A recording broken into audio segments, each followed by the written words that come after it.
오늘은 몰몬경 그리고 회계 이 두 가지 주제인데요. 몰몬경에 대해서 아까 오늘은 그렇게 토론하거나 뭐 그럴 건 많이는 없는 것 같아요. 그래도 재밌는 얘기들은 있을 것 같은데, 자, 우리 작년에 교회사 공부할 때 많이 나왔던 내용들이기도 합니다.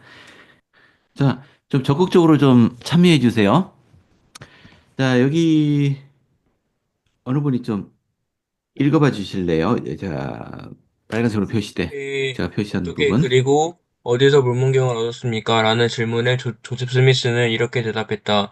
뉴욕주 온타리오 군 맨체스터에 있는 언덕에 판을 묻은 모로나이가 사망 후 다시 일어난 존재로 내게 나타나 판이 묻혀 있는 곳을 말해 주었으며 그것을 얻는 방법을 알려 주었습니다. 나는 그 판을 받게 되었으며 판과 함께 판을 번역하는 도구인 음림도 받았습니다.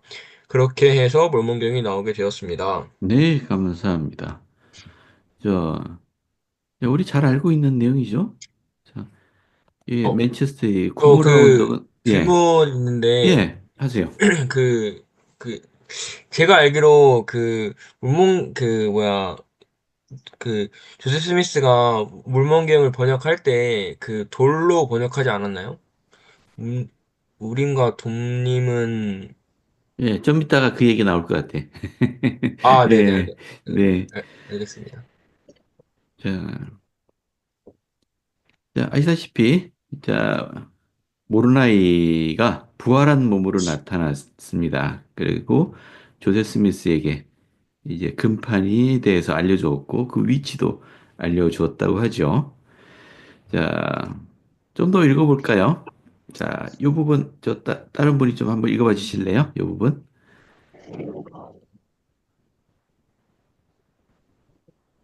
유나이는 음, 나이는 간단히 네. 읽으세요. 네. 모르나이는 내게 이 대륙에 존재했던 고대의 선지자들의 기록을 요약해 놓은 판이 묻혀 있는 것을 알려주었습니다. 그 기록은 금으로 보이는 판에 기록되어 있었는데 그 판의 폭이 15cm, 길이가 21cm 가량 되는 것으로 보통 양철 두께 정도였습니다. 판에는 고대 이집트 문자가 가득 새겨져 있었으며 각 판은 고리 세 개로 이어져 큰 책과 같이 묶여 있었습니다. 책의 두께는 15cm 가량이나 되었는데 그중 일부는 인봉되어 있었습니다. 인봉되지 않은 부분에 있는 문자는 작고 아름답게 새겨져 있었습니다. 그 구조상으로 볼 때 이 책 전체가 고대의 기록임을 말해주는 많은 부분이 있었으며 문자를 새기는 기술 면에서도 상당한 솜씨가 엿보였습니다. 이 기록과 함께 나는 우림과 둠밈이라는 신기한 도구를 발견했습니다. 이것은 두 개의 투명한 돌로서 가슴판에 연결되어 있었습니다. 우림과 둠밈을 통해 나는 하나님의 은사와 권능으로 이 기록을 번역했습니다. 아이, 감사합니다. 자, 자, 이게 그 소위 금판이라고. 근데 조셉은 금으로 보이는 판이라고 말을 했네요. 자, 지금 가장 최근에 그 만들어진 모형이에요. 에, 모, 옛날에 보통 유행하던 그 모형하고 좀 다르게 생겼죠. 음.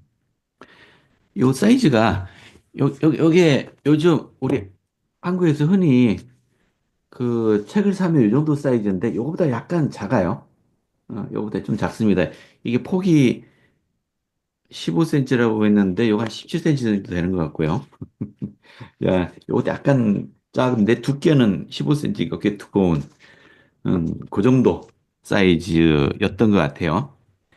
근데 금으로 보이는 판이라고 얘기했죠. 이거 순수한 금은 아니었던 것 같아요. 사실 순금이면은 글자 새기기도 좋겠지만 쉽게 망가지거든요. 이거는 이 판을 만든 목적에는 맞지 않죠. 그러니까 금과 다른 금속의 약 합금 정도였을 거예요.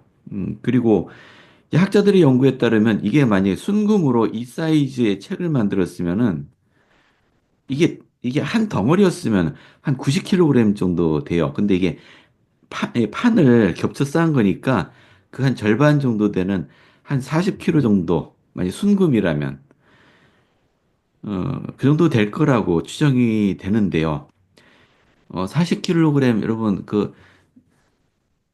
특히 자매님들은 10kg짜리 한번 들어보셨나요? 쌀 10kg짜리. 마트에서 사서. 10kg도 무겁죠? 네. 그리고 제일 큰 게 20kg짜리를 파는데, 그건 형제님 불러야 되죠. 20kg짜리 들려면은. 어, 근데 이게 순금이면 40kg이 돼야 되니까 엄청나게 무거운 거죠. 그래서 아마 20kg 이하일 거다라고 생각을 해요. 20kg 정도. 음, 그걸 어떻게 추정할 수 있냐면은 조셉이 이제 이 금판을 받아서 이게 구모라 언덕은 높지 않 크지 않은 언덕인데 이 당시에는 숲이 우거져 있었나 봐요. 음. 요게 요걸 받아서 자기 겉옷으로 감싸서 보이지 않게 그리고선 들고서 내려오는 길에 여러 번 습격을 당했거든요. 이 금판에 대한 소문을 들은 사람들이 이제 횡재하려고 이걸 뺏으려고 들어섰어요. 근데 조셉이 한 손으로 이 금판을 들고 한 손으로 때려 눕히면서 그러면서 내려왔거든요. 그러니까 아무리 조셉이 힘이 세도 40kg이나 한 손으로 드는 건 쉽지 않거든요. 그러고서 싸운다는 건. 예, 한 20kg, 20kg도 가벼운 무기는 아닙니다만은 아마 이 정도 무게일 거다라고 생각이 됩니다. 이게 순수 금은 아니고 금 합금으로 된 판이었을 거다. 하지만 일단 금이니까 이것도 역시 뭐 19금이든 17금이든 금이니까 부식이 되지 않죠. 자, 왜 금으로 만들었냐? 이제 부식이 되지 않기 때문입니다. 오랫동안 1000년이 넘게 보존돼야 되는데 부식 뭐 공기나 습기로 인해서 부식이 돼 버리면 곤란하죠.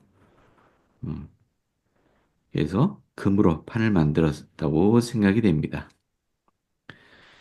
자, 그리고 각 판은 양철 두께 정도였고요. 그리고 이 사진 보이지만 여기 이 부분에 이게 이 땜하듯이 이렇게 인봉되어 있는 부분 보이시죠? 여기 봉인되어 있어요. 여기 열지 않도록 단단하게 봉인이 되어 있었다고 합니다. 음. 그리고 이 판에는 고대 이집트 문자가 가득 새겨져 있었다. 고대 이집트 문자인지는 어떻게 알았냐? 물론 이, 이 얘기를 하고 있는 조셉은 나중에 훨씬 시간이 지나고 나서 이 얘기를 하고 있는 거니까요. 이집트 문자라고 알고 있는 상황이었죠. 자, 그리고 문자가 작고 아름답게 새겨져 있었다. 아주 정성 들여 새긴 게 분명해요. 일정한 사이즈로 문자들을.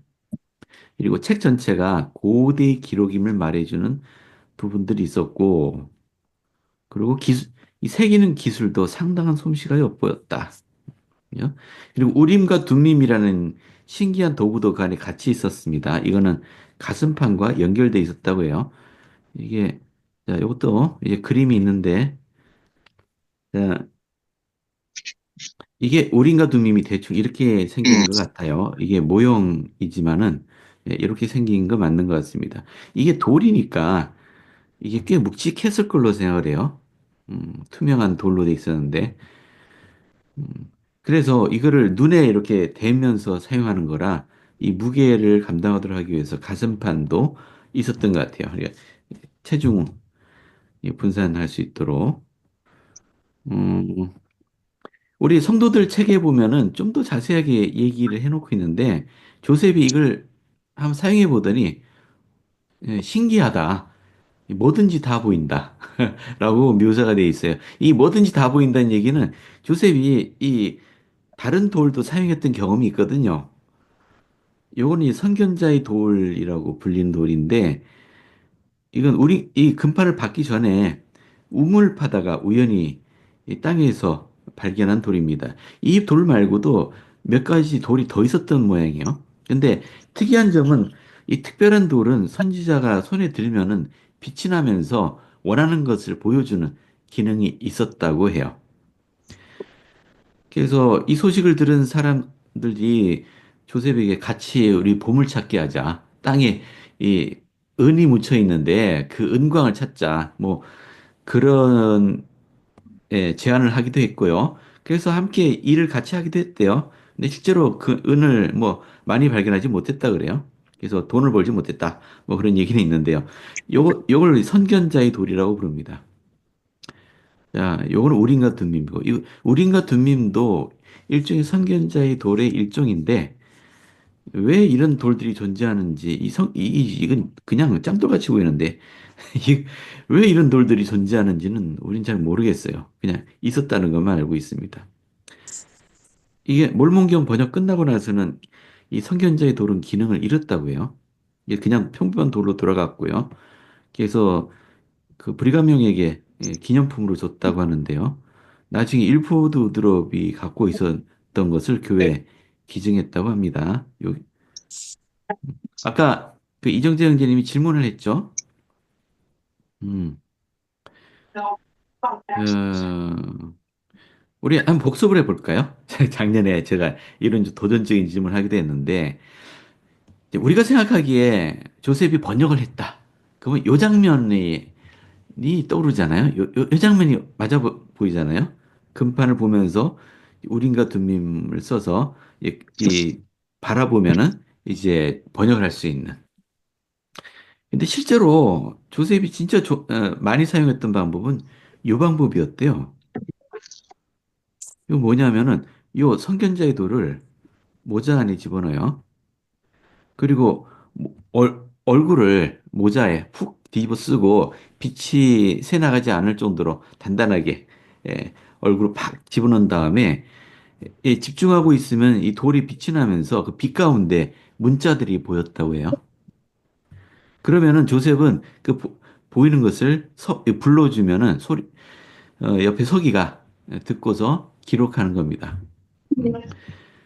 어떤 때는 문장으로 불러주기도 하고요. 어떤 때는 사람 이름 같은 경우에는 아예 영어 철자를 불러줬대요. 음. 자, 네, 지금 녹음하고 있어서 녹화하고 있습니다. 예, 가끔 뮤트 하겠습니다. 자, 좀 재밌죠? 근데 질문은 이거예요. 아니, 번역을 했다고 하면 이게 번역이지. 이건 번역이 아니잖아요? 아니, 번역했으면 원본을 보고서 번역을 해야지. 아예 원문은 보지도 않고서 지금 불러줬다고요? 이건 번역이 아니잖아. 자, 여러분 어떻게 생각하세요? 이것도 번역이냐?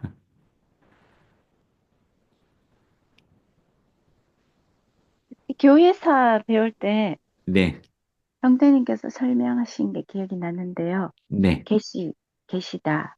음, 이 번역이라고 하지만 결국 음, 저런 덜도 없이 음, 나중에는 그냥 하잖아요. 음, 예, 계시. 그렇게 몰몬경 그 자체가 하나님으로부터 오신 계시다라고 배운 것 같아요. 네, 고맙습니다. 맞아요.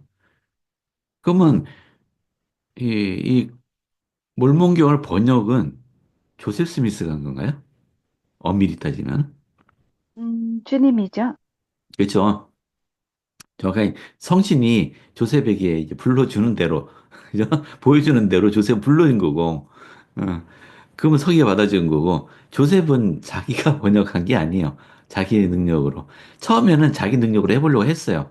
막, 그 문자들 보면서 그걸로 이제 그 고대 이집트 사전도 만들어 가면서 하려고 했지만, 그 최근 학자들이 연구해 보니까 조셉이 만든 사전은 다 엉터리였다고 얘기해요. 이거 조셉은 그 언어 하나도 제대로 이해를 못했어요. 그럼에도 불구하고 번역을 했다. 그거는 이제 하나님의 능력으로 번역한 거죠. 조셉의 능력이 아니고요. 자, 예, 감사합니다. 자,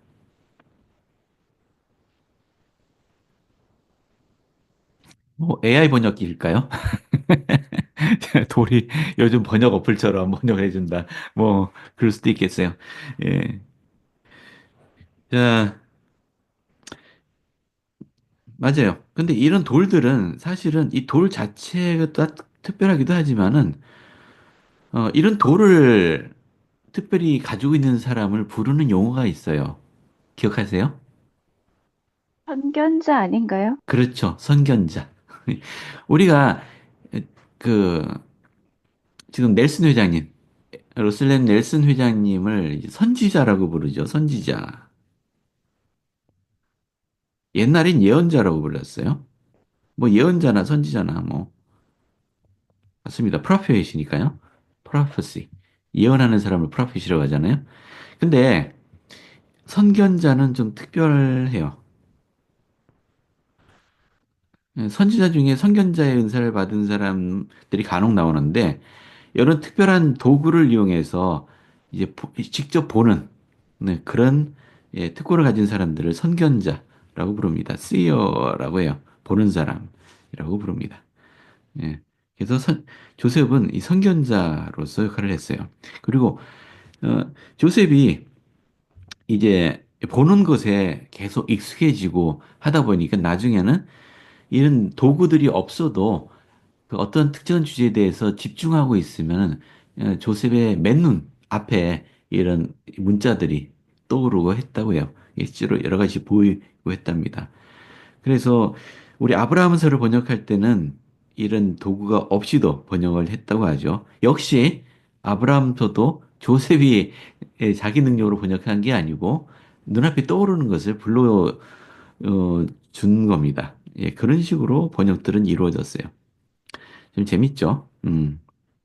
갑자기 이런 생각이 들었는데요. 네, 이런 돌들을 통해서 조셉이 훈련이 되어서 조셉 음, 자체가 선견자의 돌이 되어버린 것 같아요. 네. 이것도 재밌는 표현이시네. 조셉 자신이 선견자야. 이 선견자임은 분명합니다. 예. 질문이 있는데요. 네, 여기 계시라고 하셨잖아요. 네. 혹시 시연이라고 생각해도 될까요, 혹시? 그렇죠. 그렇죠. 계시 가운데서도 직접 눈에 보이는 계시들을 우리는 시연이라고 부르죠.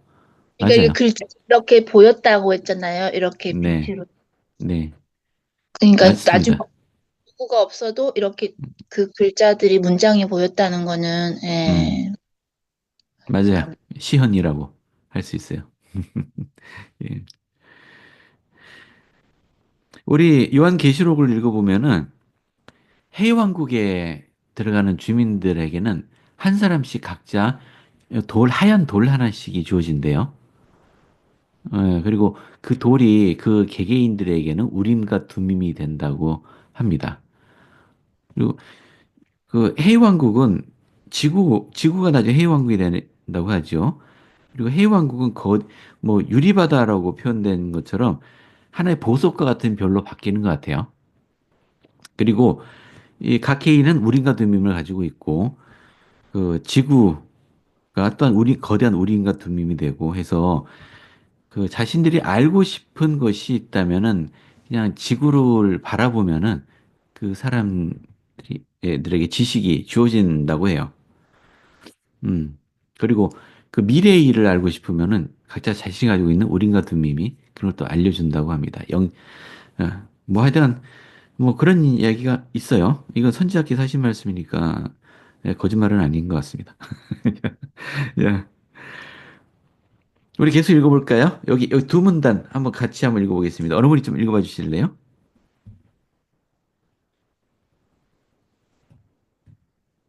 여기 하나님의 권능을 통해부터. 하나님의 권능을 통해 나는 세상에서 이미 사라진 지식으로 만들어진 상형 문자로부터 물문경을 번역했습니다. 이 놀라운 일에서 교육받지 못한 한 젊은이가 새로운 계시를 갖고 홀로 선 채 18세기에 세상적인 지혜와 복합적인 무지에 대항해 싸워야 했습니다. 내가 여기에서 밝혀두고 싶은 것은 물문경의 표제지는 기록이 담겨 있는 판의 맨 마지막 쪽 왼쪽 면에서 발췌한 것을 문자 그대로 번역한 것으로서 그 언어는 본문과 동일한 히브리어 오른쪽에서 왼쪽으로 였다는 점입니다. 이 표제지는 나 자신이나 과거에 살았던 누군가 혹은 이 시대에 살고 있는 누군가가 현대에 기록한 것이 아닙니다. 나는 물문경 영문판 표제지 일부를 아래에 소개합니다. 이것은 물문경 원판의 표제지를 기록된 대로 이런 방구의 첨삭도 없이 순수하게 번역한 것입니다. 네, 감사합니다. 자, 방금 읽은 부분에서 좀 이상한 거 발견되지 않나요? 한번 찾아보세요. 예그버였는데 히브리어로 번역되었다는 거. 그죠? 여기 히브리어라고 했어요. 이거는 몰몬경 표제지에 대해 설명하면서 조셉이 한 말인데요. 자, 표제지가 뭔지는 아시죠? 그래도 모르니까 또 한번 볼까요? 이 몰몬경 책을 펼치시면은 한 페이지 넘기고 두 페이지 넘기면 이 왼편에 이게 표제지예요. 뭐 일종 서문같이 보이는데 요것도 역시 그 금판에 있는 내용이래요. 그러니까 조에 스미스가 금판을 쭉 번역하고 나서 보니까 그 마지막 페이지에 거기에 왼쪽 면에 적혀 있었다고 하네요. 그래서 그걸 그대로 이 표지지를 적은 것은 몰몬 본인일 거예요. 그것을 번역한 것이다라고 조셉이 이야기를 했습니다. 근데 이 표지지가 히브리어로 적혀 있었대요. 이상해서 영어 원문도 봤어요. 이 선자 조셉 스미스의 가르친 원문 쭉 봤더니 여기 보세요. Same as all Hebrew writing in general. That is from right to left. 어, 약간 번역이 좀 이상한 것 같긴 하다. 잠깐만.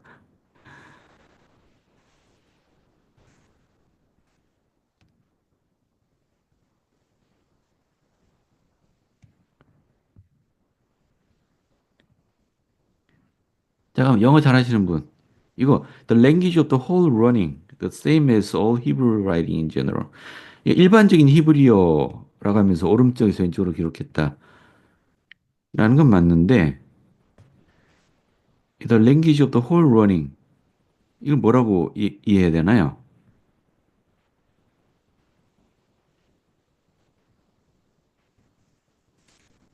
아니, 번역은 본문과 동일한 히브리어라고 번역해놨는데, 이게 맞는 번역인가요, 혹시?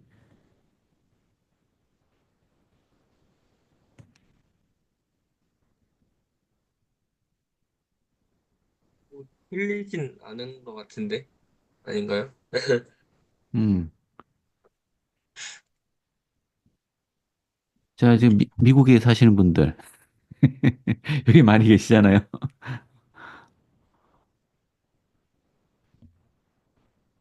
아니, 잠깐만. 만약 그 말이 맞다면은, 이집트 문자라며. 근데, 왜 히브리어예요, 갑자기? 이거 이상하지 않아요? 조셉이 착각한 건가? 아니, 그 문자 자체는 어, 개정된 애국어지만 그 흐름, 그러니까 우리가 쓸 때 오른쪽에서 응. 왼쪽으로 쓰는 그런 것도 있잖아요. 그것을 네. 말하는 거 아닐까요? 문자 자체를 어, 말하는 게 아니라 그 문자 쓰는 방, 체계를 말하는 게 아니라, 예, 그또 한자도 위에서 아래로 쓰잖아요. 어, 그런 흐름을 말하는 거 아닐까요? 그 문자 자체가 음, 아니라. 음, 또, 이제 참고로 좀 설명할게요. 제가 그래서 좀 뒤져봤어요. 지금 이 화면에 보이시는 것이 히브리어예요. 가장 오래된 히브리어 문서 중에 하나라고 해요. 고대 히브리어. 그리고 요게 이집트어고요. 고대 애굽어. 완전히 다른 문자죠. 자, 히브리어는 그 소리 문자예요. 소리 나는 것을 적는 우리 한글처럼 한자는 뜻을 적는 문자잖아요. 그래서 한자 한복은 어떻게 읽는지 알기 어려운 경우도 있죠. 그러니까 이 히브리어는 소리 문자고요. 애굽어는 소리 문자와 또 뜻 문자가 같이 쓰였대요. 그래서 이 보시면은 이걸 꽃봉오리라고 하는데 이게 왜 꽃봉오리인지 모르겠어. 난 항아리인 줄 알았는데. 요거 사람 이름 적을 때 이렇게 꽃봉오리 모양으로 감싸서 적는데 요 안에 있는 거는 소리예요. 소리를 표현합니다. 사람 이름이니까 어떻게 소리 내는지를 적어 놓은 거고 이 부분은 이제 문장들이죠. 일반 문장들. 여기에는 소리와 뜻을 다 포함하고 있어요. 그러니까 어떤 때는 소리를, 어떤 때는 문장을, 그러니까 뜻을 표현하는. 예를 들어서 뭐 코끼리라고 쓰면 한글로 쓰면은 세 글자가 되잖아요. 근데 그냥 코끼리 모양을 이렇게 딱 그려버리면 한 글자로 끝나잖아요. 자, 그래서 이 고대 이집트 문자는 이제 그러니까 작은 공간에도 상당히 많은 내용을 포함할 수 있는 그런 문자였다고 합니다. 히브리어도 상당히 축약된 문자 체계이기 때문에 굉장히 많은 분량을 기록할 수 있어요. 큰 종이 한 면에다가 니파이 전서를 히브리어로 다 적을 수 있었던 그런 문서도 있습니다. 그리고 아까 자매님 말씀하셨던 것처럼 또 히브리어는 오른쪽에서 왼쪽으로 적어요. 예. 그죠? 오른쪽에서 왼쪽으로. 우리 한자 적을 때 오른쪽에서 왼쪽으로 적잖아요. 그처럼. 근데 애굽어는 좀 다른 게 이게 세로로 적을 수도 있어요. 그 위에서 아래로. 위에서 아래로 할 때는 오른쪽에서 왼쪽으로 읽어 나갑니다. 근데 가로로 쓰기도 해요. 자, 근데 가로로 적었을 때는 이집트어는 왼쪽에서 오른쪽으로 적는 경우도 있고 오른쪽에서 왼쪽으로 적는 경우도 있대요. 그러면 이거 어떻게 읽어야 돼? 문서가 딱 있는데 이걸 어느 쪽으로 읽어야 되느냐? 그거는 여기 보시면 이 새 그림하고 사람 그림을 보면 된대요.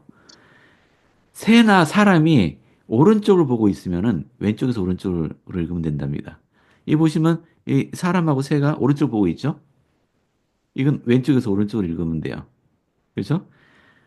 근데 요걸 보세요. 요거는 새가 오른쪽에서 왼쪽을 보고 있죠?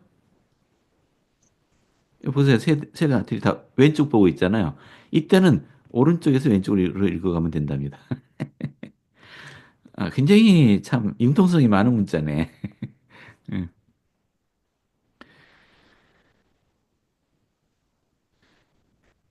그래서 이게 사실 이해가 안 돼요. 이 조셉이 이- 이 표제는 히브리어로 적혀 있었다라고 하는 거는 이해는 돼요. 근데 본문도 히브리어로 적혀 있었느냐? 그건 잘 모르겠습니다.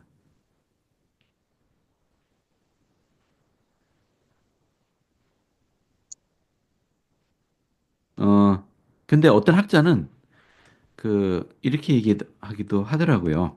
음, 그러니까, 그, 몰몬경에는 개정된 이집트 문자를 사용했습니다. 그리고 실제로 몰몬이 살던 시대의 언어는 이제 유대인들 출신들이니까 다 히브리어를 사용하긴 했을 텐데 굉장히 언어가 많이 바뀌었을 거예요. 어, 혹시 전에 유튜브에 한번 올라온 걸 본 적이 있는데 그 100년 전 조선시대 일제시대 말고 조선시대 사람들의 음성을 기록해 놓은 게 있더라고요. 누군가가 녹음을 해 놓은 게 있어서 그걸 인터넷에서 공유를 해 놨는데 혹시 들어본 적 있는 분 계세요? 한번 찾아보세요. 네, 100년 전 조선시대 사람들 음성. 근데 들어보면은 이해가 안 됩니다. 무슨 말 하는지. 그리고 굉장히 심한 사투리를 하는 것 같은 느낌이 들기도 하고요.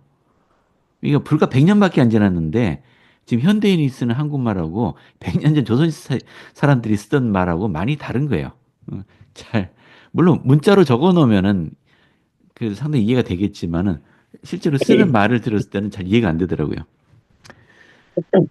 하물며 1000년이 지난 예, 요 그러니까 몰몬 시대 니파의 백성들하고 유대인들하고는 말이 완전히 달랐을 거예요. 많이 완전히 달라졌을 겁니다. 근데 문자가 있으니까 어, 그 변화가 그렇게 크지는 않았겠지만은 그래도 많이 달랐을 거예요. 그래서 문자 체계 자체도 1000년 동안 그냥 옛날 방식 그냥 쓸 일은 없죠. 좀 더 융통성 있게 개정을 해 나갔었을 테고요. 그래서 여기 일부 학자는 그 BYU 대학교 그 문서집에서 찾았는데요. 언어 자체는 히브리어고요. 문자는 이집트 문자를 썼고 말로 하는 것은 히브리어였다. 그래서 아마 그 금판에 적힌 것도 문자는 이집트 문자였지만은 히브리어로 적지 않았을까라고 생각하는 분이 계세요. 요게 그 사이트입니다. 예, 그 문서. 음, 뭐 요거는 초판본 몰모경의 그 표제지 부분이고요. 하여튼 이렇게 주장하는 분도 있더라고요. 혹시 뭐 또 다른 이야기 알고 계신 분 계세요?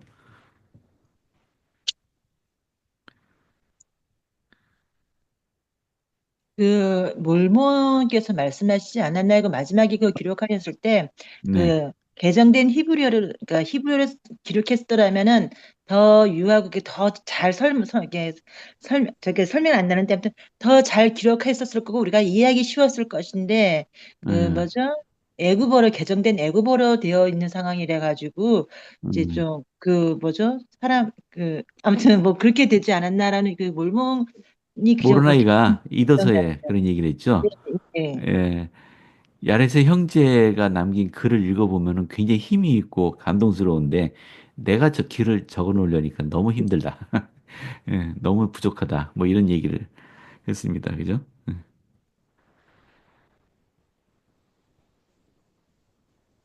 히브리어로 직접 적었으면 좋았을 걸. 그러니까 리파인들이 히브리어를 썼던 것 같아요. 히브리어 언어는 히브리어고 문자도 히브리 문자를 썼던 것 같아요. 근데 어쨌든 금판은 이집트 문자로 기록한 건 맞는 것 같고요. 이제 일종의 일단 해석을 이렇게 해봤습니다. 여기에 대한 설명을 찾아보려고 했는데 좀 더 이제 확신을 주는 설명은 아직 발견하지 못했어요. 그래도 가장 납득이 되는 게 그 이집트 문자로 적은 히브리어라는 주장이 그래도 가장 납득이 가는 주장이었습니다. 음, 교수님 질문이 있는데요. 네, 그러면 리아이의 가족들은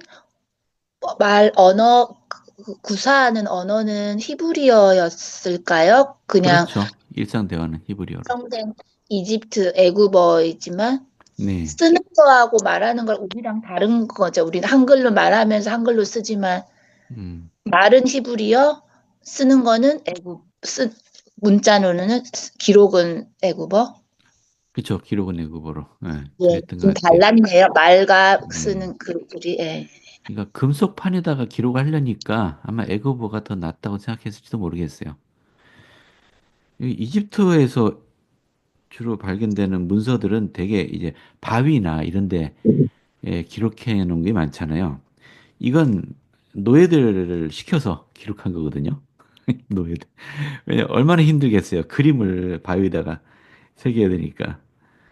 음, 우리도 세종대왕이 한글 창제하시기 전에 음, 한국어로 말하고 한자로 썼잖아요. 그 같은 네. 맥락이 아닐까요? 뭐, 예, 그렇게 생각할 수 있을 것 같아요. 실제로 한글로 적는 것보다 한자로 적으면은 훨씬 적은 분량으로도 많은 내용을 담을 수 있잖아요.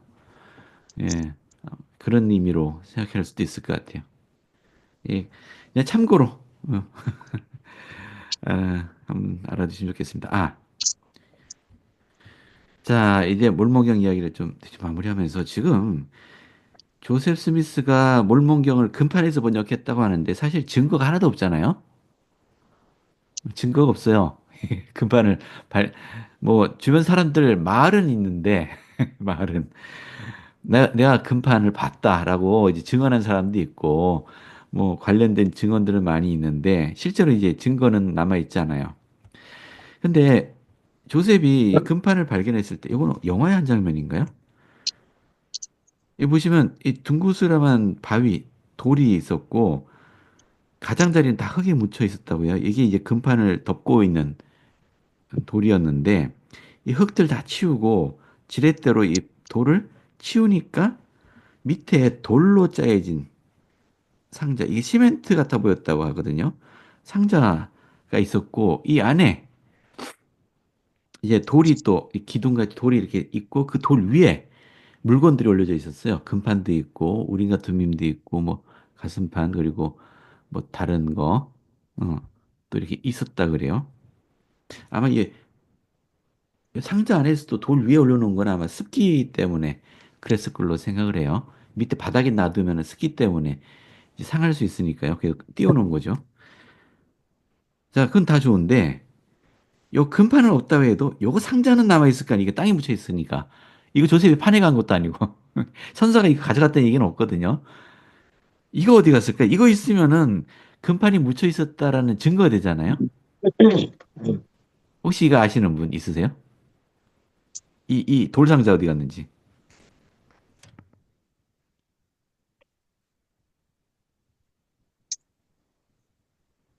아무도 아시는 분이 안 계신가?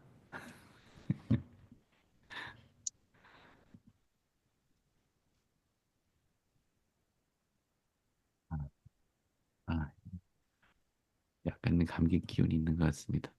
정말 없어요? 아무도 어, 생각도 안 해봐주셨죠? 자, 저는 인터넷 찾아보니까 대충 답이 나오던데, 자, 여러분 숙제해드리겠습니다. 이 돌상자 어디 갔는지. 이거 어디 갔는지 한번 찾아보세요. 여러분들 스스로 한번 연구해 보시기 바랍니다. 요거, 이거 남아있으면은 확실한 증거가 되는데, 아, 조셉이 거짓말한 게 아니구나. 돌상자 진짜 있었네. 라는 확실한 증거가 됩니다. 이 구모라 언덕은 그렇게 큰 언덕도 아니고요. 옛날에는 막 숲이 우거져 있었지만 지금은 거의 다 사라졌거든, 나무도. 잠시만요. 자, 한번 찾아보세요. 다음 주에 한번 여쭤볼게요. 찾아보셨는지. 숙제. 돌상자 어디 갔느냐. 금판 단계에 있던 돌상자.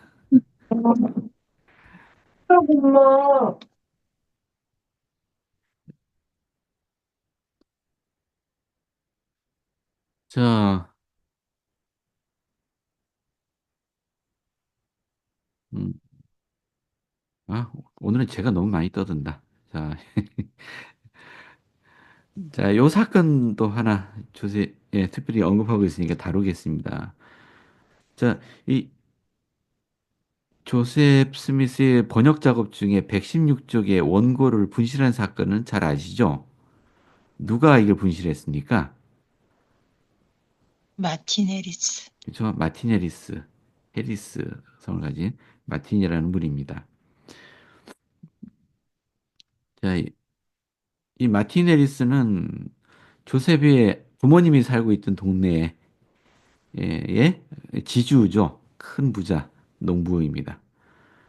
근데 조셉을 찾아와서 자기가 조셉의 일을 돕겠다 해서 서기로서 했었는데, 이 마틴의 아내가 꽤 성격이 그런 것 같아요. 그, 그래서 조셉을 사기꾼이라고 하고 내 남편을 속여서 재산을 뭐 얻어먹으려 한다느니 이러면서 막 뭐라 하고 동네방네 떠들고 다니는 사람이었어요. 그래서 마틴이 자기 아내에게 이 몰몬경의 내용을 보여주고 읽어보라고 한다면은 아마 받아들일 거다라고 하면서 설득을 했죠. 주님께 여쭤봤지만 주님은 안 된다고 했습니다. 안 된다고 했는데 재차 또 부탁해왔기 때문에 할 수 없이 또 여쭸더니 응답은 전과 같았습니다. 근데 세 번째 또 요구를 했을 때, 자, 몇 가지 조건부로 가져가도 좋다는 승낙을 받았는데 그 조건이라는 게 마틴의 형 프리저 오브 드 해리스, 그리고 마틴의 부인, 그리고 마틴의 아버지와 어머니, 그리고 마틴 해리스의 처형, 캅부인이라고 하네요. 에게만 보여줘야 된다. 그 외의 사람들에게는 아무도 보여줘서는 안 된다. 라는 조건이었고, 마틴은 엄숙히 성약했다고 합니다. 엄숙히 성약을 하고 가져갔어요. 근데 그렇게 굳게 약속을 했음에도 불구하고, 마틴은 다른 사람들에게도 보여줬고, 결국은 그 사람들이 훔쳐가 버렸습니다. 그래서 이 원고는 지금도 어디인지 몰라요. 이 훔쳐간 사람들이 어떻게 했는지. 아니, 훔쳐갔으면은 언젠가 발견될 것도 같은데, 예, 지금도 발견되지 않고 있습니다. 자, 이 조셉의 이야기입니다. 어, 나는 하나님의 은사와 권능으로 리하이서에서 취한 116쪽을 번역했으며 받아 적게 했다는 것을 여러분에게 알려드리고 싶습니다. 여기 리하이서라는 게 나와요. 우리 몰몬기는 없죠. 리하이서가 있었던 것 같습니다. 리하이서는 몰몬이 리하에 반해서 요약한 기록이다. 우리가 가지고 있는 기록은 니파의 기록부터 시작하잖아요. 근데 리하의 기록도 있었다는 거예요. 자, 그걸 몰몬이 그 판에다가 요약해 넣었는데 그 부분을 조세히 번역을 하고 있었습니다. 어쨌든 사탄의 계략으로 사람들이 어, 이 사람들의 마음속에 계략을 불어넣는데 하나님을 시험할 마음을 갖게 하고 이게 중요합니다. 하나님을 시험할 마음입니다. 내가 다시 번역할 경우, 즉 같은 내용을 다시 번역할 경우 그들은 훔친 원고를 출판하여 사탄이 이 시대 사람들의 마음을 동요케 함으로써 이 사업을 받아들이지 않게 하려 했습니다. 그러니까 조셉 스미스가 다시 번역을 하면은 또 정확한 번역을 할 테고, 그러면 이 사람들이 자기들이 훔쳐낸 원고를 교묘하게 이제 변경을 해서 조셉의 필체를 흉내내고 막 해서 문서를 조작할 거 아니에요? 그래서 이 조셉이 만약에 몰몬기를 출판하면은 자기들이 갖고 있는 원래 원고를 변경한 원고를 출판을 해갖고 봐라, 조셉이 똑같은 내용을 두 번 번역했는데 다르지 않냐? 조셉이 소설을 쓰다 보니까 이게 다르게 된 것일 뿐이다. 이제 거짓이다. 이렇게 주장하겠다는 거죠. 예. 자, 거기에 대해서 주님께서 그래 내가 사탄의 계획을 내 용납하지 않을 거다 하면서 조셉에게 주신 말씀입니다. 너는 니파이판에 있는 세계 증거를 번역하되 내가 간직해 둔 바 내가 번역한 데 이르기까지 번역할지니라. 그러나 너는 그것을 니파이의 기록으로 번역 출판하라. 이게 좀 말이 좀 이상합니다만은 자, 조셉이 116쪽 원고를 번역할 때 그 번역한 내용을 그 내용을 번역하되 니파이의 기록으로부터 번역하라는 얘기예요. 리하의 기록이 아니고 니파의 기록으로부터 번역하라. 그리하여 이같이 나는 나의 말을 변경시킨 자들을 좌절시키리라. 나는 그들이 나의 일을 멸할 것을 용납하지 아니하리니 보라 나는 나의 지혜가 악마의 간교함보다 더 위대함을 그들에게 보이리라. 자, 이미 이 내용 충분히 알고 계신 분도 계시겠지만 그래도 안다고 예상하고 설명하면 안 되더라고요. 모른다고 모르신다고 생각하고 설명을 해야 되더라고요. 자, 이게 금판이라고 하죠. 조세 스미스가 요 앞부분부터 이렇게 번역해 내려갔을 거 아니에요. 맨 위에 있는 것부터. 근데 조세이 번역한 이 부분은 소위 말해서 리하이서였습니다. 리하이서요. 자, 이 부분을 번역한 원고를 잃어버렸잖아요. 그러면 여기서부터 다시 번역해 가면은 아까 악마의 계략 이게 빠지게 되는 거니까 주님이 말씀하시기를 리하이서에 있는 내용과 같은 내용이 니파이 기록에 있다라는 겁니다. 그래서 그 뒤를 보니까 진짜 니파이의 기록이 있었어요. 근데 리하이서보다 더 이제 좀 더 영적인 것에 치중되어 있는 하나님으로부터 받은 계시가 더 중점적으로 기록되어 있는 부분이었어요. 이게 이 니파이판이라고 부르고 있습니다. 이 니파이판. 요쪽에 니파이판. 이건 니파이가 만든 판이에요. 나머지는 몰몬이 만든 판이고 이게 뭐냐면은 몰몬이 이 금판 기록을 만들면서 조상들로부터 내려온 기록들을 살피고 보고 그 중요한 것들을 발췌하고 또 자기의 자기 말로, 자기 표현으로 이 몰몬경을 기록하고 있었습니다. 그리고 거의 다 완성돼 갈 무렵에 또 조상들의 기록을 발견하다가 좀 작은 몇 장 안 되지만 얄퍼덩하지만 금판을 발견을 했어요. 근데 읽어보니까 니파이가 만든 판입니다. 이게 이 니파이 판은 지금 몰몬이 지금까지 봐왔던 그 니파이 판을 만들고 나서, 그러니까 니파이가 원래 자기 기록을 만들고 나서 한 20년 정도 지나서 주님의 지시로 그 또 만든 작은 판이었어요. 작은 판에 예, 니파이가 기록해 놓은 판이었습니다. 어, 그 내용이 너무 감동스러웠어요. 그러니까 몰몬이 지금까지 조상들의 기록을 아, 살펴보았지만은 이 니파의 작은 판에 있는 내용만큼 위대한 기록은 보질 못했어요. 그때 주님이 몰몬에게 지시합니다. 네가 만든 금판에 이 니파의 판을 삽입해라. 집어넣어라. 그래서 그 니파의 판을 그대로 집어넣습니다. 이 금판 전체에 다른 페이지들은 다 몰몬이 자기 손으로 금판을 만들어서 집어넣은 거지만 요 니파이 판은 니파이가 천년전에 만든 판을 그냥 집어넣은 거예요. 근데 그 니파이 판에 약간 여백이 남아 있었기 때문에 거기다가 몰몬이 내가 왜 이걸 여기다가 삽입하는지를 적어 넣었어요. 내가 이유는 모르지만 주님의 명으로 이걸 집어넣는다.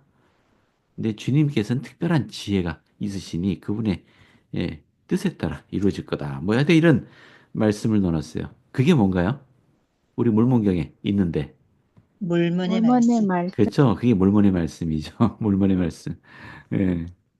그러니까 다시 처음에 리하에서부터 여기서부터 쭉 번역해 갔는데 잃어버린 원고 그 부분에 해당되는 것은 이제 버려고요. 이제 번역하지 않고 니파이 판에서 조셉이 번역을 했습니다. 그 니파이 판은 옴나이 서로 끝나죠. 맨 마지막에 그 베냐민이 왕이 되었다. 뭐 이런 얘기로 끝나요.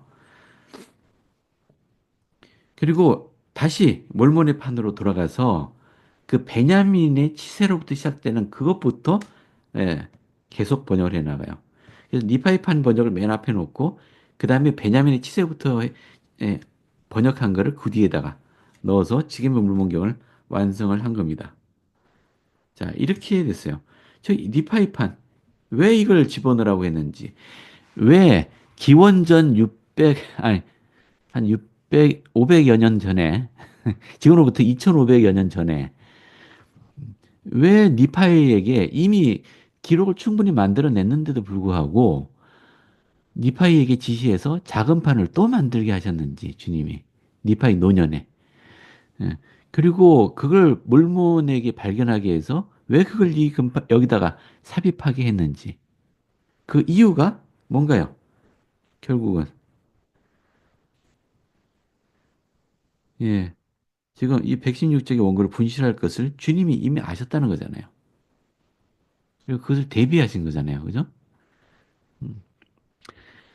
자, 주님의 지혜가 악마의 강교함보다 더 위대하다. 자, 이제 몰목에 대해서 이제 마지막인데, 이 말씀, 주님의 지혜가 악마의 강교함보다 더 위대하다는 것을 여러분들이 믿고 살아간다면, 여러분 삶이 어떨 것 같으세요? 어떤 영향을 받겠습니까?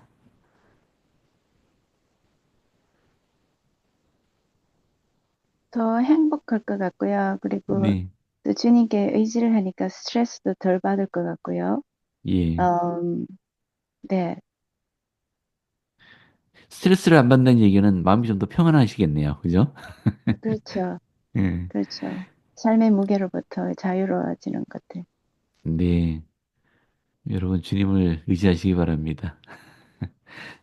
혹시 또 질문이나 또 추가하고 싶으신 말씀 있으세요? 해서 그러면요. 읽어보면, 네, 말씀하세요.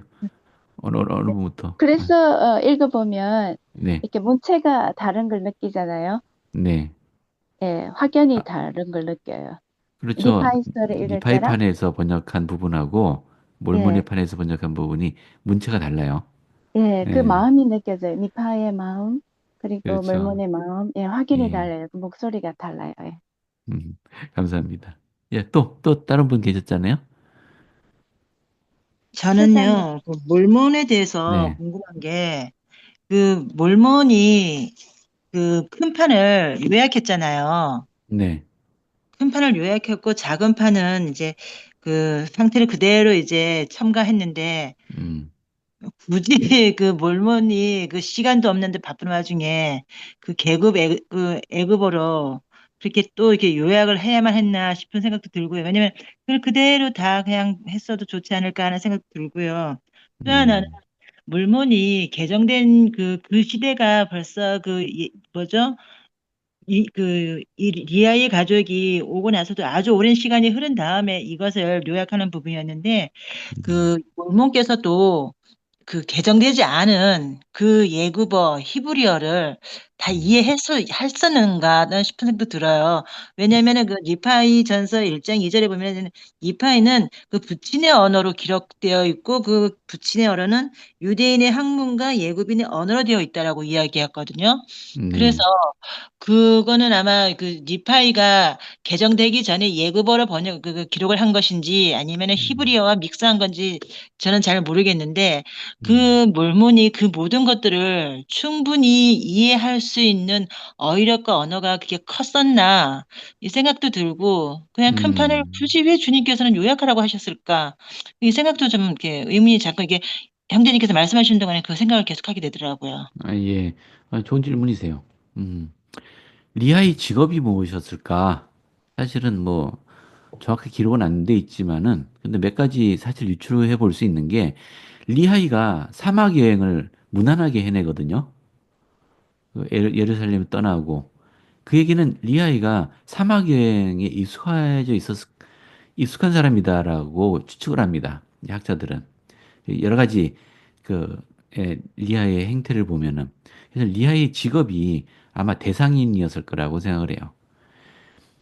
그 유대인들이 살고 있던 그곳 가나안 땅이 그 세계 지도에서 보면은 그 아래쪽에는 이집트가 있고 위쪽에는 메소포타미아 문명, 바빌론하고 그리고 그리스, 로마 뭐 이런 그 큰 문명들의 가운데 딱 박혀 있거든요. 큰 나라들. 그러니까 그게 그쪽 사는 사람들의 당시 유대인들에게는 큰 자산이었어요. 왜냐하면 교역료잖아요. 큰 나라들이 서로 교역할 때 거길 지나갈 수밖에 없어요. 자, 남쪽 이집트에서는 이집트 문자를 사용했고 북쪽의 메소포타미아 쪽, 그 바빌론 쪽에서는 어, 그 우리 쐐기 문자라고 하죠. 서령 문자라는 걸 썼어요. 아마 그 무역업을 하고 있는 리하이는 양쪽 문자들을 아마 다 쓸 수 있었을 걸로 생각해요. 그래서 히브리어, 이집트어, 그리고 그쪽 메소포타미아 언어를 다 쓸 수 있었을 걸로 생각을 하고요. 게다가 그 학자이기도 했죠. 우리 그 성전에서 봉사했다고 하니까 당시 종교적으로도 이제 장로직에 있었을 거예요. 유대교회에서. 그러니까 당시 유대교인들은 경전에 대한 해박한 지식을 가지고 있는 학자들이었죠. 그러니까 굉장히 유식했을 겁니다. 리하이는. 그 아버지에게서 그 가업을 물려받는 훈련을 받았던 이 아들들은 다들 상당한 학식이 있었을 것으로 생각이 돼요. 니파이도 마찬가지고. 예. 그러니까 유대인의 학문이라는 거는 그 종교적인 종교를 얘기하는 거고, 그다음에, 어, 애굽인의 언어라는 거는 그 문자를 의미하는 거겠죠. 당시에 아, 당시는 이집트보다는 바빌로니아가 더 강대한 때니까 바빌로니아 언어를 근데 바빌로니아 언어는 조금 문제가 있어요. 아마 그 이 근판에 사용하기에는 이집트 언어가 더 나았을 걸로 생각하고요. 어. 형제님, 네, 갑자기 이런 생각이 들었는데요. 네, 이게 BC 600년 그리고 AD 400년, 1000년 동안 언어가 변했을 것 같아요. 조금씩. 그렇죠. 물론 기록이 다 되어 있지만, 음, 그래서 자매님께서 좋은 질문 하셨는데, 그게 AD 400년쯤 되었을 때, 음, 몰몬이 이것을 다 이렇게 뭐라고 해야 되나? 서머리 해야 되잖아요. 네, 예. 그거 할 때 아마 언어가 바뀐 거, 1000년이라는 세월, 바뀌었죠. 예, 예, 똑같이 조셉이 한 것처럼, 음, 주님으로부터 계시를 받아서 썼을 수도 있다라는, 요약을 했을 수도 있다라는 생각이 들고요. 왜냐하면 이분은 또 선견자요, 예언자요, 그런 분이셨잖아요. 음, 예, 그런 가능성을 하진 않아도 된다라는 음, 생각이 드네요. 조셉이 한 네, 것처럼. 네, 그, 고맙습니다. 자, 아무튼 좋은 질문이셨어요. 또 한 분 더 말씀하고 싶은 분이 계셨던 것 같은데,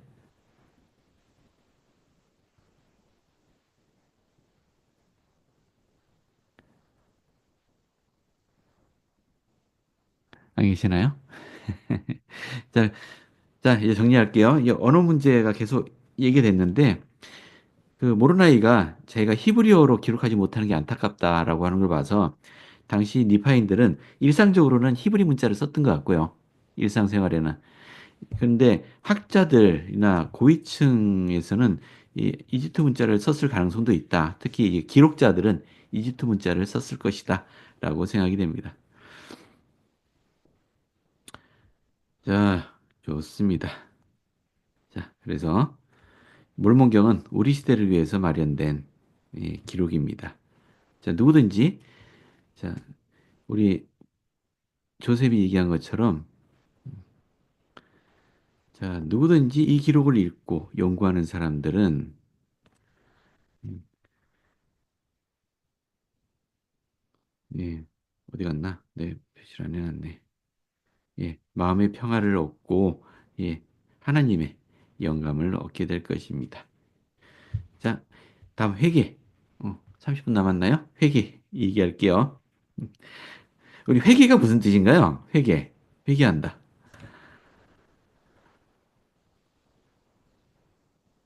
뉘우치고 네, 잘못된 행동을 바로 고쳐서, 잡는 거. 예, 그렇죠. 네, 맞습니다. 회개, 이제 한자로도 제가 넣어놨는데, 회개, 요게 뉘우치다라는 뜻의 후회할 회자거든요. 뉘우치다는 뜻이고, 여기 개는 바꾼다는 뜻이죠. 뉘우치고 행동을 바꾼다. 그죠? repentance, 영어도 사실 같은 의미입니다. 화면이 또 안 나와요. 화면이 안 나와요? 네. 저는 나오는데. 그래요? 예. 네. 아마 이 화면이 바뀐 것 같아요. 이 화면을 좌우로 이렇게 한번 옮겨보세요. 아, 여기 나와요. 예. 예.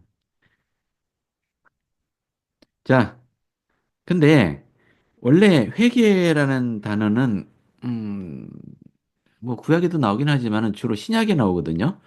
근데 신약 성서는 고대 그리스어로 기록이 되어 있어요, 원전이. 근데 그 회개라는 뜻을 번역한 그리스 원어는 우리가 얘기했듯이 후회하다 뭐 이런 뜻보다는 뭔가 변화한다라는 뜻이 더 강하다고 해요. 그리고 실제로 조셉 스미스도 회계를 좀 다르게 설명을 했어요. 우리가 일상적으로 생각하는 것과는 다르게 회계를 설명했습니다. 자, 여기 어느 분이 한번 읽어봐 주실래요? 제가 빨간색으로 표시한 부분.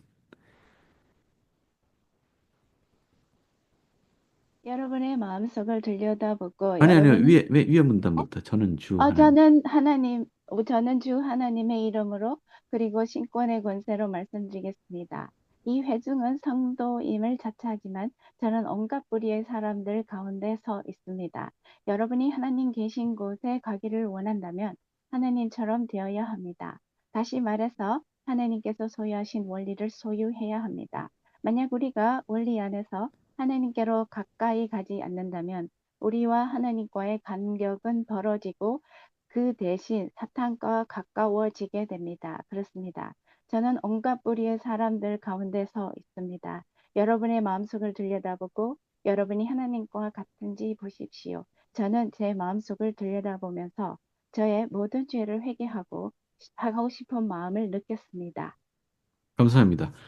아니, 좀 조셉이 말하는 회개는 어떤 의미를 포함하고 있나요? 여러분이 보시기에 단순히 죄를 뉘우치는 것은 아닌 것 같아요. 어떻게 생각하세요?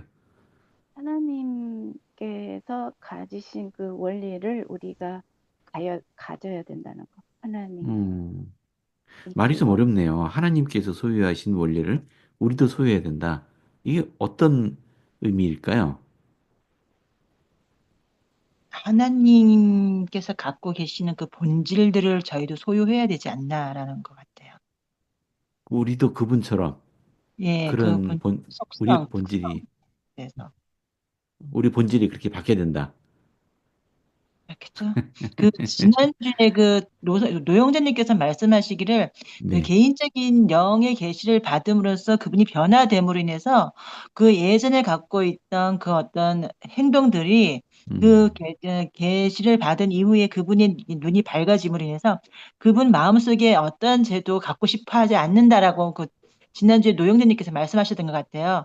그와 음, 마찬가지로 우리가 개인적인 계시를 통해서 우리가 하나님 아버지의 속성과 본질을 이해하게 된다면은 우리는 우리 마음속에 그 뭐죠? 어떤 죄도 어떤 잘못도 우리 양심에 꺼리끼는 것들은 전혀 갖고 싶어 하지 않을 거라 생각이 들거든요. 예, 그래서 음, 고맙습니다.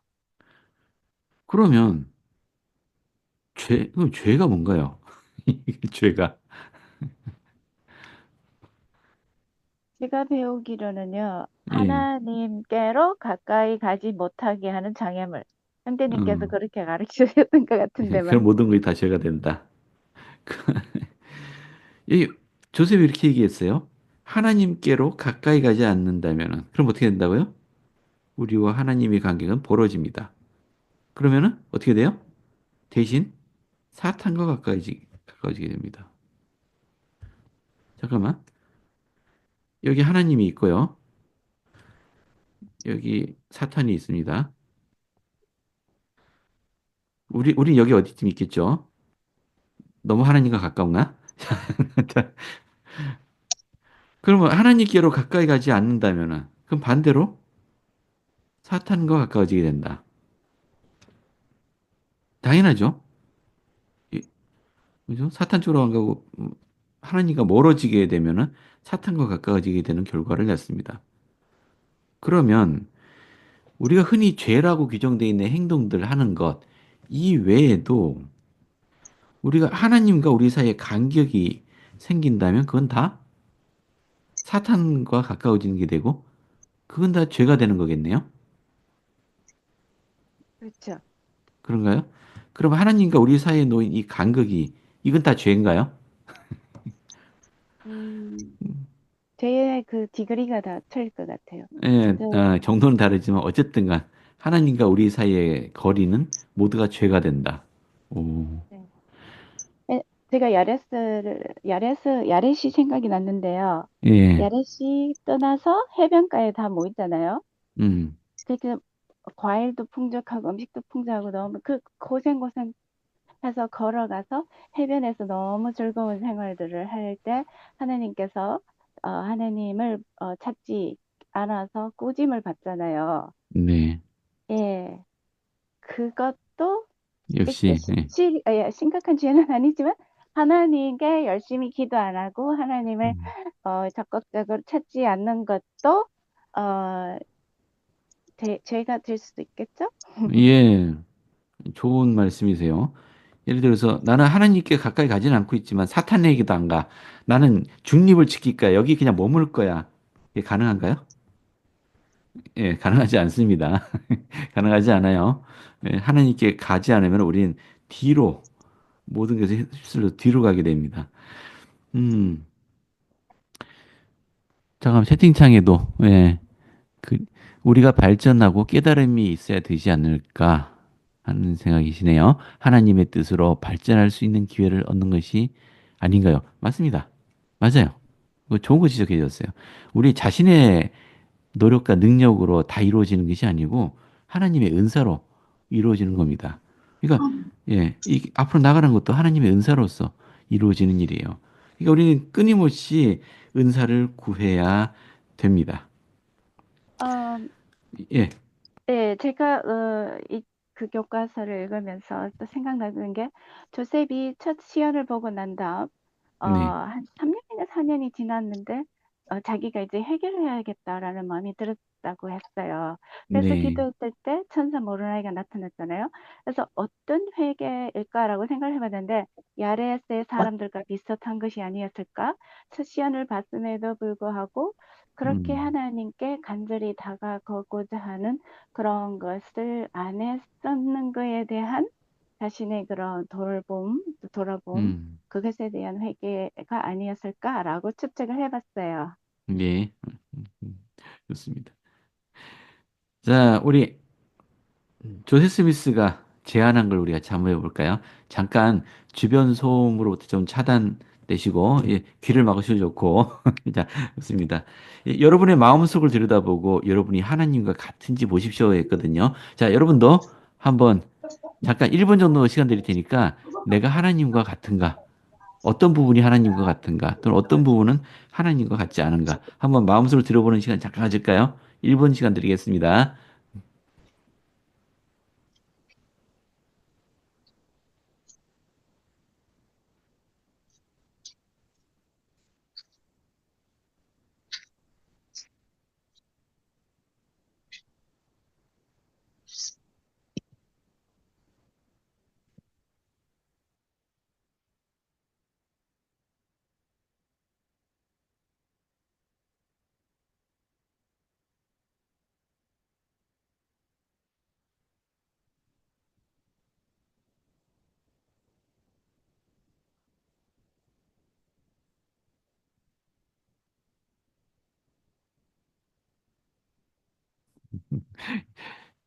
자,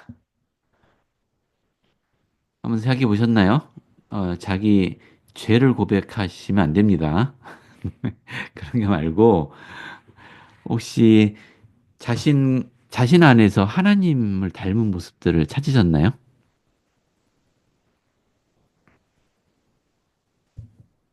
자, 그걸 한번 여쭤볼게요. 내 안에 하나님과 닮은 모습이 보이더라. 어떤 걸 찾으셨나요?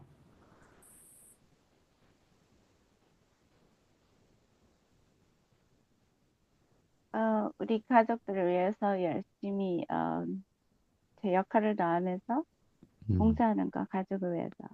그렇죠. 우리 그건 하나님도 좀 그렇게 다르죠. 하시죠. 예. 또, 저는 지금 이 순간의 편안, 예. 그 운전을 공부하고 이제 우리가 이렇게 함께하는 이 시간의 평안이 그냥 하나님과 같은 평안한 모습이 아닌가 그냥 그런 생각이 들었어요. 아이, 좋습니다. 예. 감사합니다. 어, 영을 느낄 때. 영을 느낄 때, 좀 더, 그러니까 그런 거 있잖아요. 형은 말로는 할 수는 없는데, 그 예. 기쁨이라고 해야 되는데, 막 엄청난 기쁨은 아니지만, 그냥 이렇게 소소한 데서 기쁨을 느끼는 거죠. 예전에는 봄이 와도 그냥 왔나 보다. 이렇게 무감각한데, 또 어느 날부터 조금 이렇게 신앙의 눈이 좀 생기고, 내적 감각이 음, 생기면서, 진짜 이걸 즐길 줄 아는 그런 게 생길 때가 있어요. 그래서, 네. 정말 봄이 이렇게까지 안 왔구나. 자연이 이렇게 하고 있구나.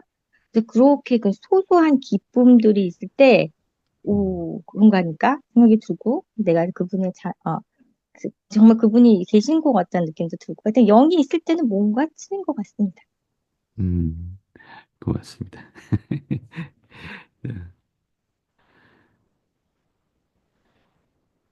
자, 우리 제가 자신의 죄를 들추지 말라고 했는데 사실 하나님과 우리 사이의 간극인 자체가 죄다라고 하면은 우리 자기 자신에게서 무한히 많은 죄들을 발견하실 거예요.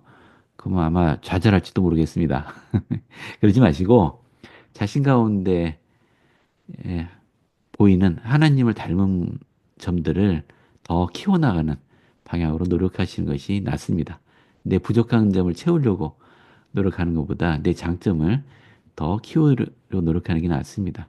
그러다 보면은 단점들이 하나씩 하나씩 사라지게 돼요. 음. 자, 조셉은 우리가 죄로부터 깨끗하지 않으면 하나님 면전으로 갈 수 없다라고 선언하셨네요. 음. 자,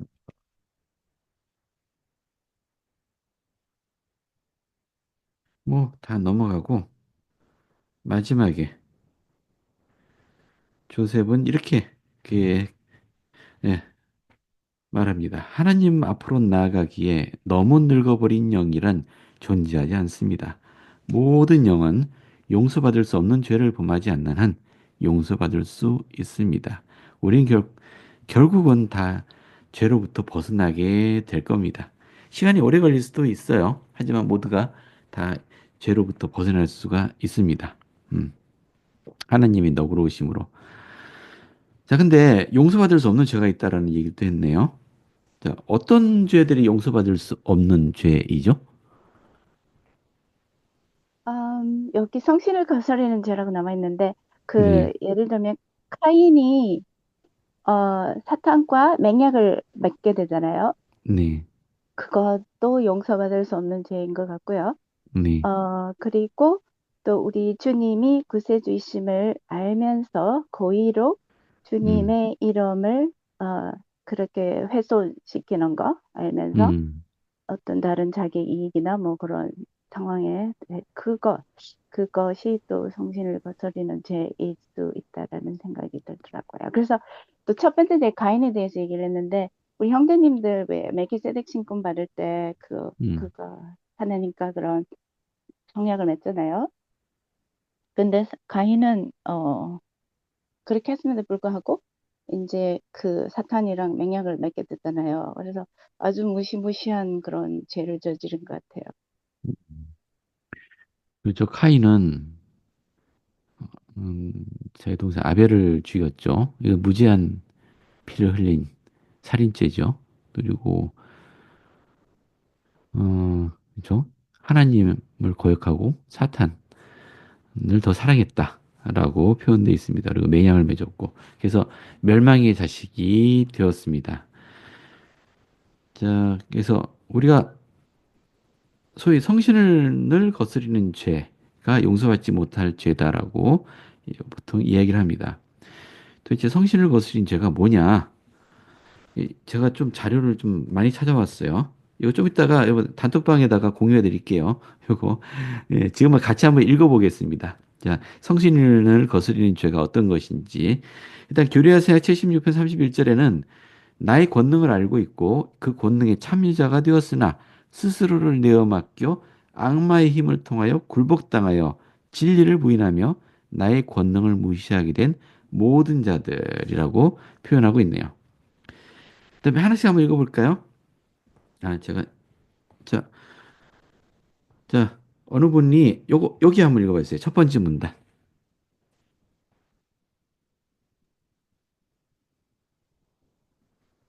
멸망의 멸망이 자식이 되려 성신을 거스리는 죄를 범해야 한다. 그러나 성신의 은사를 받은 다음에야 이 죄를 범할 수 있다. 멜빈 제이 벨라드 장로는 이렇게 설명했다. 성신에게는 다른 어떤 권능도 할 수 없는, 즉 인간에게 진리를 밝혀줄 권리나 특권이 주어져 있다. 그러므로 그가 어떤 사람이 어떤 것을 보고 알게 할 때 그 사람은 다른 어떤 것보다 그것을 더 잘 알게 된다. 그러므로 그 지식을 거스리는 죄를 짓는 것은 거기에 가장 큰 빚을 거스리는 죄이며 결과적으로 가장 큰 죄를 짓는 것이다. 감사합니다. 자, 그렇다면 지금 세대에 전 세계에서 이 성신을 거스리는 죄를 지을 수 있는 사람은 누가 있나요? 교회 회원들이요. 예, 우리 후기 성도들 외에는 없습니다. 왜냐하면 성신의 은사를 받은 다음에야 범할 수 있는 죄라고 하니까요. 그러면 성신의 은사를 받은 사람들은 다 이 죄를 범할 가능성이 있느냐? 좀 더 읽어볼게요. 다음 거 어느 분이 한번 읽어 주실래요? 조셉 필딩 스미스 장로는 성신을 거스르는 죄가 왜 그렇게 심각한가 하는 것을 좀 더 상세하게 설명했다. 인간의 영에게 말씀하시는 하나님의 영은 심지어 하늘에서 온 천사가 직접 전할 수 있는 진리보다 더 큰 효과와 이해력을 갖고 진리를 전할 권능을 갖고 있습니다. 진리가 성신을 통하여 육신의 섬유질과 근육 속으로 옷감처럼 짜들어가기 때문에 잊혀질 수가 없습니다. 예. 왜냐하면 성신은 인간의 영에게 말씀을 하세요. 그러니까 성신의 증거는 그 부인할 수 없는 증거입니다. 근데 그것을 부인하는 것이죠. 이 성신을 부인한다. 성신을 거스린다라는 표현이 거기서 나오죠. 다음 거 또 어느 분이 한번 읽어주실래요? 펜서 W. 킴볼 회장은 이렇게 적었다. 아니요. 그 성신 위에 거. 선지자 조세 스미스는. 선지자 조세 스미스는 누가 멸망의 자식이 되는가에 관하여 다음과 같이 물었다. 용서받지 못할 죄를 범한다는 것은 무엇을 뜻하겠습니까? 이는 성령을 받고 하늘의 문이 열려 하나님을 안 다음에 그 대해 죄를 저지르는 것을 말합니다. 성신을 거스린 죄를 지은 다음에는 회개할 수 없습니다. 태양을 보면서 이것이 비치지 않는다고 말해야 하며 하늘의 문이 열려 있으나 예수 그리스도를 부인해야 하며 눈을 떠 진리를 볼 수 있으나 구원의 계획을 거부해야 하는 것입니다. 그때부터는 그는 적이 되는 것입니다. 이것은 예수 그리스도의 후기 성도의 교대를 대도한 많은 사람들의 경우에서 볼 수 있습니다. 예, 감사합니다. 음,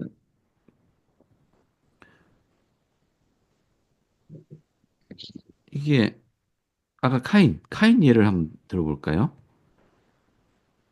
미스바. 지금 여기 맞나?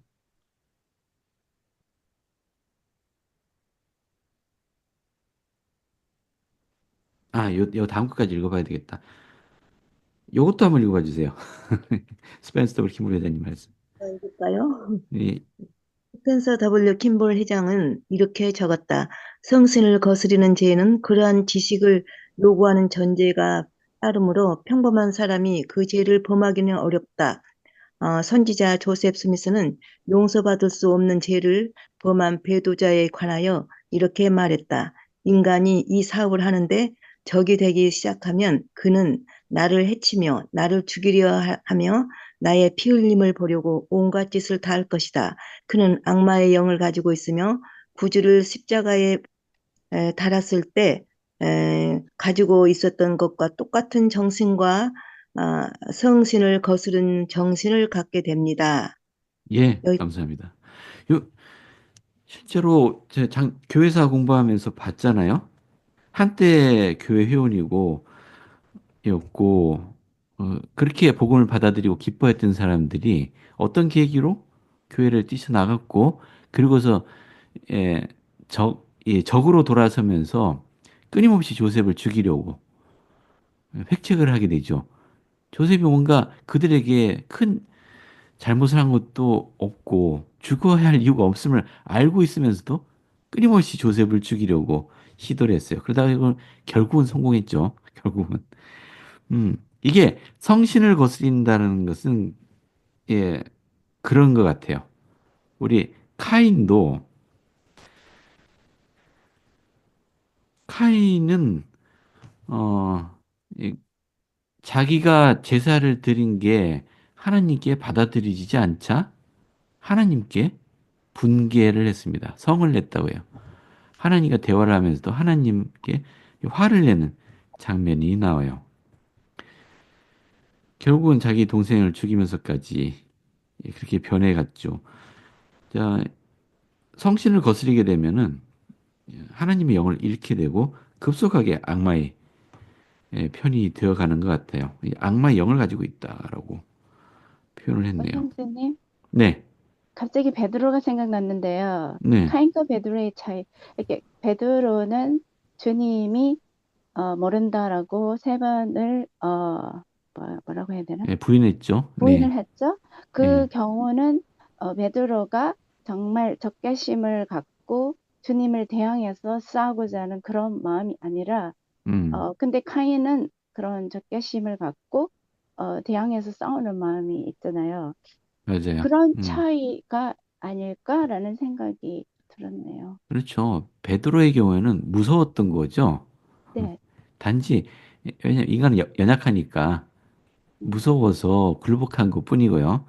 적극적으로 이제 주님께 대항하는 것과는 다른 겁니다. 그러니 생각해 보세요. 이 성신을 거스린다는 얘기는 이미 모든 걸 알고 있으면서도 이제 대항하는 거예요. 그러면 사탄의 네, 영에 사로잡혀서 네. 예, 이제 자의로, 예, 스스로의 선택으로. 총뿌리를 이제 주님을 향해서 예, 그렇죠. 음, 단순히 속임당한 것과는 다른 차원이에요. 그렇죠. 예. 고의. 그렇죠. 고의적으로 하나님께 저항하고 대항하는 겁니다. 그러니까 예수 그리스도의 권능을 부인하겠죠. 알고 있으면서도 부인할 겁니다. 예수 그리스도의 권세를 부인한다는 얘기는 무슨 의미인가요? 그의 속죄를 받아들이지 않는다는 얘기잖아요. 그 회개하겠습니까? 회개 안 합니다. 회개하려 들지 않을 거예요. 예수 그리스도에 적대하고 있는 사람이 예수 그리스도의 자비를 구하면서 회개를 하겠어요? 회개 안 합니다. 회개 안 하면은 용서받을 수가 없죠. 그래서 용서받지 못할 죄가 되는 겁니다. 그래서 살아나기 위해서 사탄과 더 힘을 예, 합하려고 할 것 같아요. 그렇죠. 예. 자, 그래서 여기 표현하고 있네요. 하나님과 그분의 종을 미워하게 되는 하는 그런 길이라고 설명을 했어요. 그래서 이런 순식간에 그런 상태에 도달하지는 않습니다. 음. 그러니까 서서히 자신의 선택들이 쌓이고 쌓여서 이런 상태가 된다고 하네요. 결국은 그리스도께서 부끄러움을 당하게 할 정도로 그분을 자 그래서 이렇게 표현했습니다. 여기 마지막으로 이 두 문단 다 통째로 어느 분이 좀 읽어봐 주실래요?